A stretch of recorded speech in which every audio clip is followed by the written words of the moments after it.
안녕하세요. 저는 얼마 전에 어이없는 일을 당해서 이렇게 사연을 보내는 결혼을 앞두고 있던 새 신부입니다. 이 일을 겪고도 지금의 남자친구와 결혼을 진행해야 하는지 어떻게 해야 할지 잘 모르겠네요. 저도 남자친구도 평범한 집안에서 태어나 자랐습니다. 둘 다 양가 부모님이 계신 상태고요. 그래서 결혼 허락도 별탈 없이 받을 수 있었습니다. 그런데 말이죠. 상견례에 남자친구 이모님이라는 분이 나오셨어요. 상견례에 보통 직계가족만 나오지 않나요? 아니면 부모님이 돌아가셨을 때 친척 어른이 나오시는 걸로 아는데 부모님 두 분 다 살아계시는데 굳이 이모님이 나오신 게 의아해서 남자친구에게 슬쩍 물어봤죠. 이모님이 많이 친하시냐고. 그러니 남자친구는 자기를 키워준 이모라고 하더군요. 그래서 저는 단순히 이모랑 남자친구 집안이랑 엄청 가까운 친척인 줄 알았습니다. 그런데 결혼식 날짜를 잡거나 신혼집을 구하거나 뭐 이런 중요한 일정을 정할 때마다 시부모님께서 이상한 제안을 해오셨습니다. 결혼식 날짜는 대부분 신부 쪽에서 정하는 걸로 아는데 제가 정하는 날짜는 길일이 아니라며 다 반대를 하시더라고요. 그 날짜에 하면 안 된다고요. 그래서 대체 왜 그러시냐고 했더니 이모님이 받아온 날짜가 있는데 그날로 꼭 해야 된다는 거예요.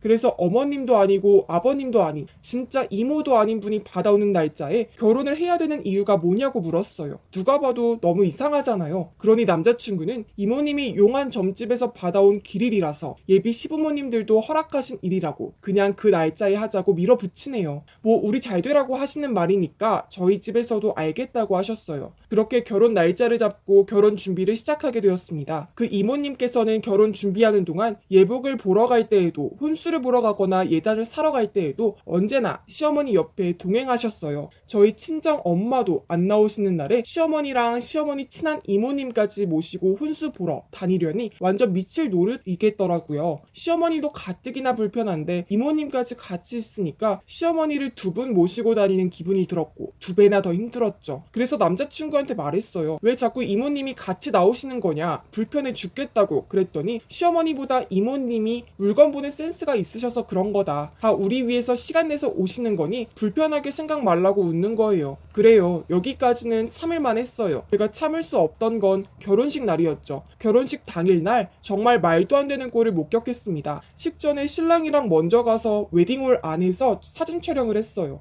웨딩홀 로비에서 몇 컷 찍고 마지막으로 주례석 앞에서 신랑 신부 사진을 찍는데 웨딩홀 관계자랑 시부모님이랑 옥신각신하는 모습이 보이더군요. 남편은 그 모습을 보고도 못 본 채하고 저도 시댁 쪽 일이라 그냥 무슨 트러블이 있나 보다 했죠. 그런데 저희 친정 엄마가 오셔서는 사돈 혼주석에 의자를 3개 놓겠다고 저런단다 이러시는 거예요. 저는 너무 기가 막혀서 웨딩드레스 자락을 부여잡고 시부모님께로 걸어갔습니다. 웨딩홀 직원은 정말 의자 3개 드려요? 어이없는 표정으로 되묻고 있고 시어머니는 당당하게 그렇다고 하고 저는 너무 놀래서 시어머니께 지금 뭐 하시는 거냐고 물었죠. 혼주석의 의자를 왜 3개가 필요한 거냐고요. 시어머니는 친한 이모님을 앉히겠다고 그러셨던 거예요. 대체 이게 이해가 가시나요? 상식적으로 말이 안 되잖아요. 신랑 신부 부모가 말짱이 살아있는데 다른 사람까지 끼어서 앉히는 게 가당키나 한 얘긴가요? 시어머니는 이모님도 남편 키우는데 많은 도움을 주었으니 부모 자격이 있는 분이라고 그러니 혼주석에 앉아도 마땅한 거라고 막무가내셨어요. 저는 화를 애써 누르면서 시어머니께 그래도 부모가 아닌데 어떻게 혼주석에 앉으시냐 그런 식으로라면 저도 외할머니 외할아버지까지 4명 앉히고 싶다고 양쪽 집 둘 다 5명씩 앉히실래요? 하고 강하게 나가니 시어머니가 똥 씹은 얼굴로 의자 하나를 웨딩홀 직원에게 넘겨주더군요. 저는 그때부터 결혼식 시작할 때까지 시댁 쪽 혼주석을 불안하게 훔쳐봐야 했어요. 어찌나 맘 졸였는지 몰라요. 저 안 보는 새에 의자 3개 놓을까봐요. 그렇게 우여곡절 끝에 결혼식을 무사히 올렸고 코로나 때문에 신혼여행은 제주도로 다녀왔습니다. 제주도에서 꽉 찬 일주일을 힐링하고 돌아왔어요. 나름 그것도 신행이라고 돌아와서 친정 시댁 어른들 여기저기 인사드리러 다니기 시작했죠. 시댁 조부모님 댁, 큰댁 등등 다 돌고 신혼집에서 마지막 휴가를 보내기로 했죠. 그런데 시어머니께 바로 전화가 왔어요. 땡땡 이모님한테는 왜 안 가느냐고. 시댁 다음으로 바로 들러서 인사드렸어야지 하면서 저를 꾸짖으시는 거예요. 기가 막혔죠. 그래서 남편한테 아니 땡땡 이모님이 대체 자기 어릴 때 어떻게 키워주었길래 시댁에서 이렇게 챙기라고 난리냐. 시어머니가 땡땡 이모님한테 저지라도 동양에서 자기 키웠냐고 뭔데 이렇게 난리를 치시냐고 그랬더니 남편은 그저 등신같이 웃으면서 그냥 엄마 같은 분이시니까 하고 말끝을 흐리네요. 전 짜증이 너무 나서 넌 좋겠다 엄마가 2명이나 돼서 하고 소리를 빽 질렀네요.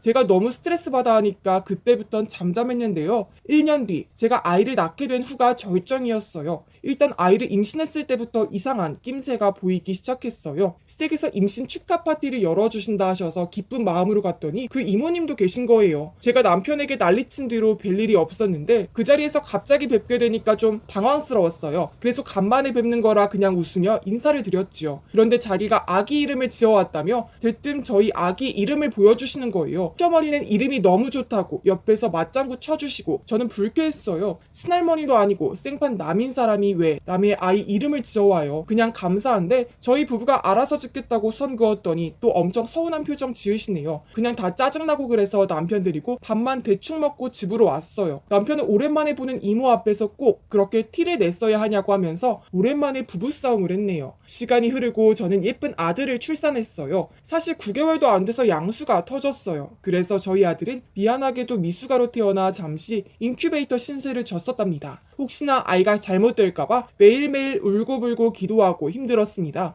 그런데 황당한 일이 일어났어요. 남편의 친한 이모라는 여자가 제 산후조리원으로 찾아왔습니다. 남편한테 애틋했으니 제 아이를 보러 올 거라는 예상은 했었습니다. 제 아이 이름까지 지어주시려고 했던 분이니까요. 그런데 이모님은 제 방으로 찾아와 애 낳느라 추고했다는 말도 없이 문을 벌컥 열고 차가운 표정으로 제 앞으로 저벅저벅 걸어왔습니다. 그리고 제 뺨을 난데없이 후려쳤습니다. 저는 맞을 거란 예상도 못했고 순간적으로 황당해서 뺨을 부여잡고 입만 벌리고 있었고 남편은 이모 왜 이래 갑자기 하고 이모라는 여자의 팔을 잡아챘습니다. 그 여자는 네가 얼마나 막 다녔으면 아이가 인큐베이터에 들어가 애 잘못됐으면 어쩔 뻔했어 하면서 엄청 화를 내시는 거예요. 아니 자기가 뭔데 제 뺨을 때려요? 힘들어도 내가 힘들고 애한테 미안한 것도 내가 제일 미안한 사람인데 나랑 피 한 방울도 안 섞인 사람이 왜 저희 아이의 안부를 저렇게 미친 사람처럼 걱정하는 건지 뭐가 저렇게 화가 난 건지 마침 저희 친정 부모님께서 뒤에 따라 들어오셨던 차라 모든 걸 다 보시고 저희 엄마가 그 여자 머리채를 잡으셨습니다. 당신이 뭔데 귀한 남의 딸 뺨을 때리고 난리냐고 소리를 고래고래 지르셨죠. 덕분에 병원에 경찰이 왔고 시부모님도 소환됐어요. 저희 집에서는 산모 폭행으로 그 이모라는 여자를 고소한 상태고 남편은 자꾸 선처해달라고 비네요. 이렇게 되고 나서야 모든 내막을 알아버렸습니다. 제가 시어머니라 알고 있던 분이 남편을 낳아준 분이 아니라 그 이모라는 여자가 진짜 친모였네요. 시어머니가 남편의 누나들을 낳고 더 이상 임신이 되지 않았고 아들을 낳기를 바랬던 집안 어른들 때문에 미혼모로 혼자 아들을 낳아 키우던 자기 단짝 친구의 아들을 입양해서 키웠던 거예요. 그제서야 모든 게 이해가 되더군요. 그 이모라는 여자가 대리모나 시아버지의 첩이었다면 안 보면 그만이거나 그렇게 살뜰히 챙기지 못했을 테니까요. 자기가 아들을 낳은 것처럼 꾸며서 시댁 어른들한테 며느리로서 체면도 챙기고 예쁨도 받고 자기 친구도 미혼모로서 힘들게 안 살아도 됐고 심지어 옆에서 같이 키웠다나 봐요. 참 눈물나는 우정인데 아무것도 모르고 뺨을 후드려 맞은 저는 무슨 죄인가요? 남편도 시부모님도 모두 한 통 속으로 저를 속여왔다는 게 괘씸하고 분통이 터집니다. 일단은 조리원에 시댁 식구들은 아무도 못 오게 막아놓은 상태이고요. 조리원이 끝나면 일단은 친정집으로 가서 아이를 보며 생각을 정리할 예정입니다. 아이 아빠 없이도 저 혼자 아이 키울 수 있는 능력은 되는데 이혼해야 할까요? 저를 연애할 때부터 애 낳을 때까지 속여온 저 집안을 다시 마주할 자신이 없습니다. 저는 어떻게 하면 좋을까요?